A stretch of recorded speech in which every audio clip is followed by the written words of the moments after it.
And now we're learning the rest of the rules. Hi everyone, it's Lisa Feiler and welcome to this explanation of the artifacts management part of the game. In this video, you'll learn how to create your own machine using the different mechanics offered by the game. And with this management part video, you'll be able to play a complete game of artifacts, a management part, to create your matching and a confrontation part to fight. Let's go!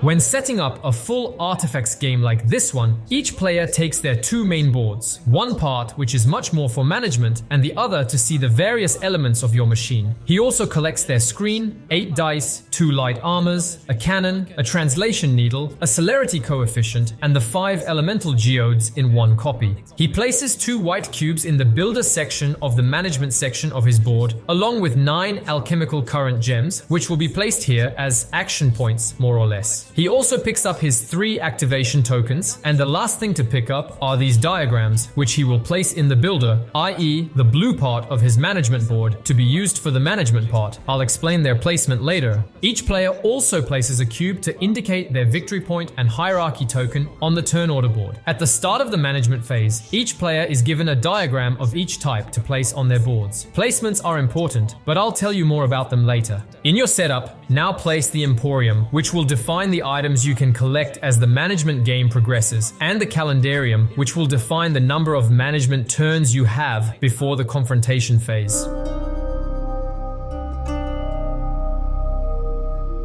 An artifacts game consists of several management phases leading up to a confrontation phase. You have in front of you the basic calendarium. The calendarium shows you the number of management phases you'll have before the confrontation phase, so you can count them up using this little counter. So, first management phase, second management phase, rest phase, third management phase, fourth management phase, then confrontation phase. I'll explain the rest phase in a moment. Then, in turn order, each player chooses an additional elemental geode and takes the corresponding diagram. For example, the red player decides to pick up a water diagram. At the same time, he will pick up a water geode and put it in his reserve.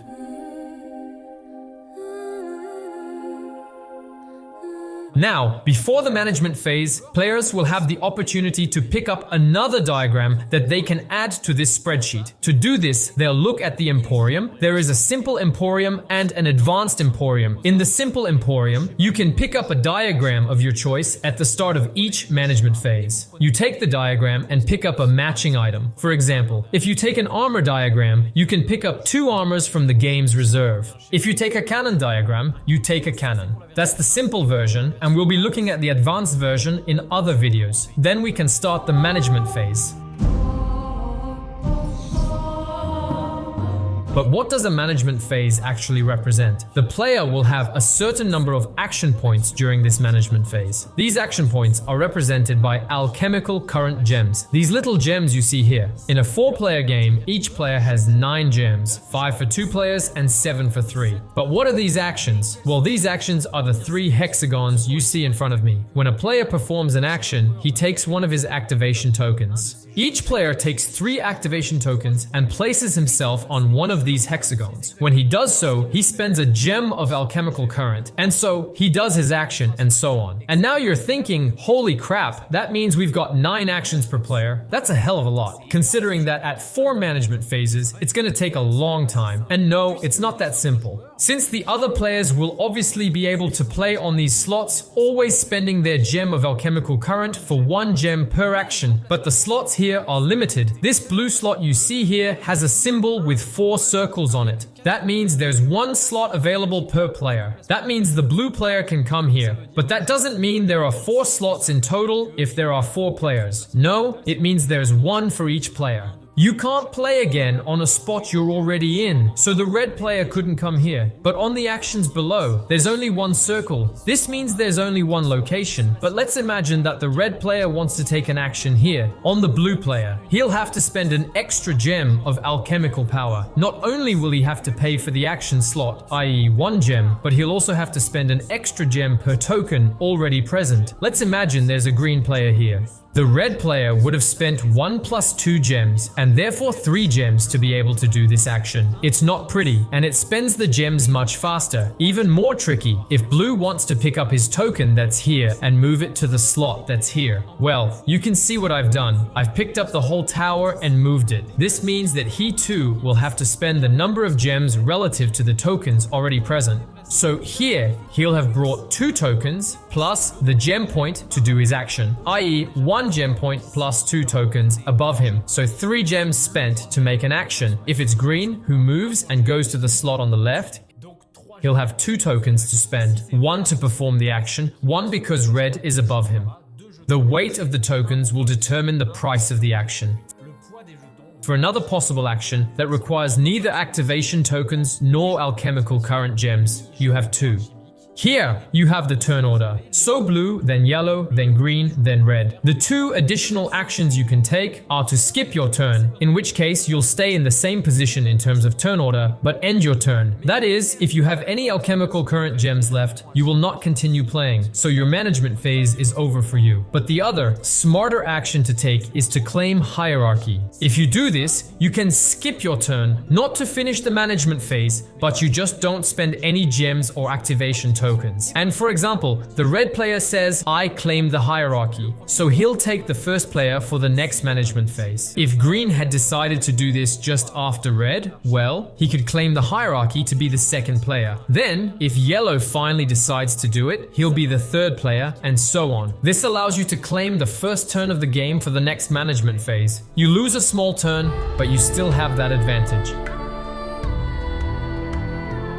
Now, I haven't yet explained what actions do, but first let me tell you about capacity. The capacity handles everything that happens during the artifact management phase. At the start of the management phase, the first player decides one of 2 things. Either he will roll all 3 capacity dice and discard one of them, or he will choose which dice will be alpha or beta. And if he doesn't do one, he'll choose another player who will do the other. Let me explain. Let's imagine that the blue player, who is the first player here, decides to roll the dice and then discard one of them. He throws his 3 dice. He'll say that he doesn't want this die for this turn. Another player who has designated him will choose, for example, to place the 3 here in alpha and the 4 here in beta. This definition of alpha and beta will govern everything that happens during the management phase, because your actions on your hexagons will be altered by the alpha and beta capacity dice. Let me explain how each action works. First of all, we have the red action here, the architectural installation. When a player decides to do the architectonic installation, i.e. the placement of cannons, armor, fusion geodes, he'll be able to place as many elements as the alpha capacity of this management phase. Why should this be the case? Because on the board, indicated next to the architectonics, there's an alpha icon. Here, for example, the capacity is 3. I'll be able to take 3 elements from my reserve and place them in my architectonics. I haven't explained how to place reinforced armor or mirrored armor. When you want to place armor in the architectonics, well, you can simply place your light armor on the slots. But to have reinforced or mirrored armor, you'll need to place 2 light armors on the same slot. So for example, I place 2 light armors on this slot. I can decide to spend them on either reinforced or mirrored armor. As for the green action here, the cinematic installation,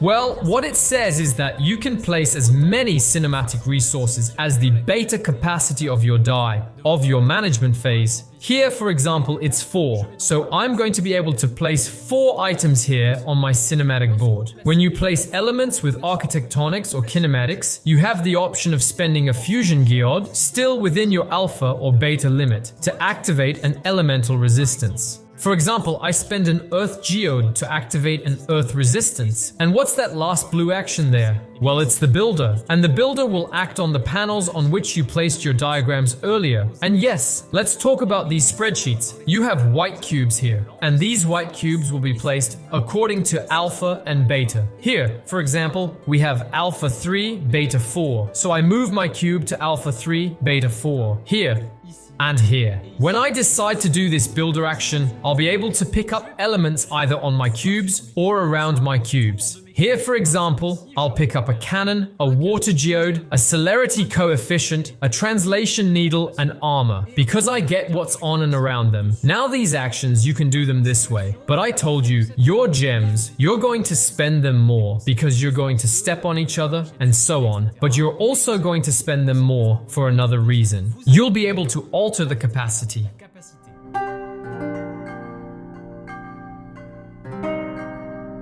As a reminder, capacity is alpha and beta, and you can change these values by spending more gems. Here are the different ways to spend these gems. By spending a gem, I can increase or decrease the value of one of the dice by 1. For example, here, by performing my action, I spend one more gem. Virtually, this die could be a 4 or a 2, or this one could be a 5 or a 3. And even better than that, if it's a 1, it could become either a 2 or a 6. In this game, you can go either way. You can also, by spending an extra gem, invert alpha and beta. Again, virtually. So when you take action, beta will become alpha and alpha will become beta. So alpha 4 and beta 3. Another way of altering the capacity is to overexploit it. For example, red plays on the architectural installation. She should be able to install 3 elements. By overexploiting, she will double the die's capacity to alpha. So she'll be able to place 6 instead of 3. But let's imagine even further. She decides to overexploit and increase the value of the die. So to do her action, she places here. So she spends a gem, but she'll have to spend 1 to increase the die to 4, virtually, and spend another to overexploit, and so increase the number of components she can place this turn from 4 to 8. As a result, this action will cost her 3 gems of alchemical current. And even at the extreme, if blue plays here and does the same thing, he'll have to spend 3 as red does. But 2 more, because there are 2 tokens on it. So 5 alchemical current gems to do this action exactly the same. You can do exactly the same thing during kinematic installation. So when you place elements in your kinematics, translation needles, etc., it's the same thing. If you overuse the kinematic installation, you double your installation capacity. For the builder, it's a little different. You can always make a +1 or a -1 on a die. You can always invert alpha and beta. With overexploitation, you'll be able to recover 1 more element on each of your spreadsheets. For example, he has recovered his various elements and is very happy, but he decides to spend 1 more gem to get, say, 1 more water geode and 2 more armors. And the last thing you can do by spending an extra gem, altering the capacity, but only available to the builder. Well, you have the option of building on an opponent's board. The cube locations on the opponent's boards are more interesting. You spend a gem to build on their spreadsheets instead of yours.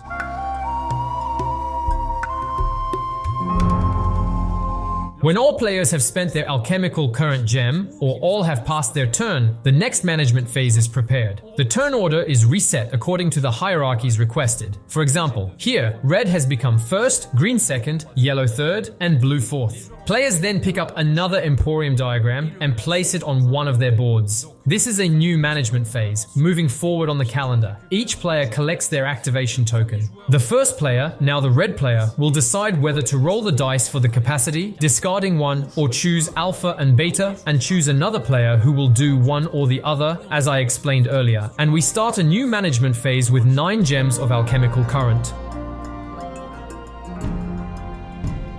If we arrive during a rest phase, the rest phase will have the effect of giving each player an addendum. An addendum is a kind of gift. An addendum can be either to gain 10 life points or to place 2 free pieces from your reserve in the architectonics or in the cinematic, or to retrieve a piece from the game's reserve, i.e. not your personal reserve, and place it either in the architectonics or in the cinematic. Then we move on to the next phase, another management phase, spending our 9 gems, another management phase, spending our 9 gems again, and then we come to the confrontation phase.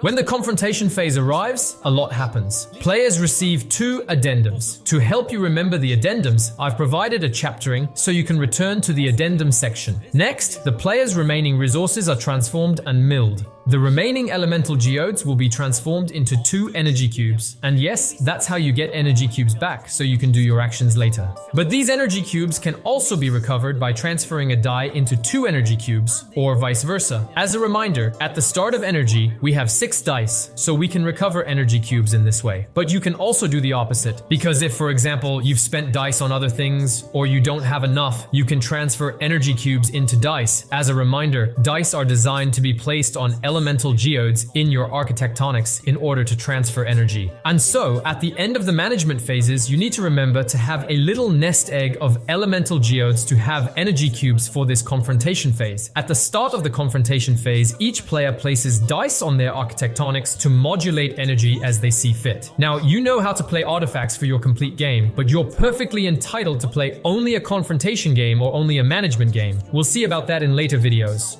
And we'll see in other videos that you can increase game time, shorten game time, have much more advanced things, and control absolutely everything in your artifact. You'll see this in future Artifacts videos. And above all, don't forget to subscribe to the Artifacts game page, because even if you hear about it on YouTube, you may get additional info in the newsletters. And who knows, maybe a pre-order soon. But now you can play Artifacts on Tabletop Simulator. You'll find the link in the description. I now invite you to subscribe to the channel so you don't miss any future videos about artifacts. See you soon, and until then, I say, see you!